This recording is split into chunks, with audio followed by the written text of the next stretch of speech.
उदास दिल की उदास बातें समझने वाला कोई तो होता,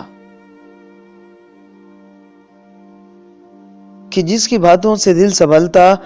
कि जिसकी संगत में दिल बहलता, जिसकी हल्की सी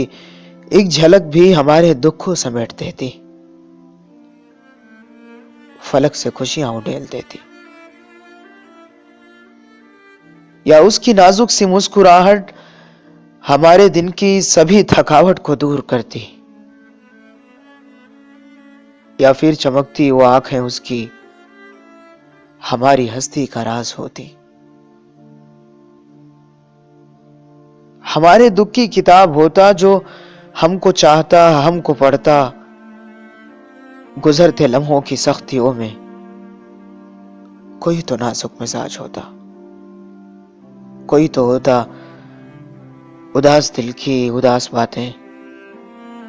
समझने वाला कोई तो होता, कि जिसकी बातों से दिल संभलता, कि जिसकी संगत में दिल बहलता।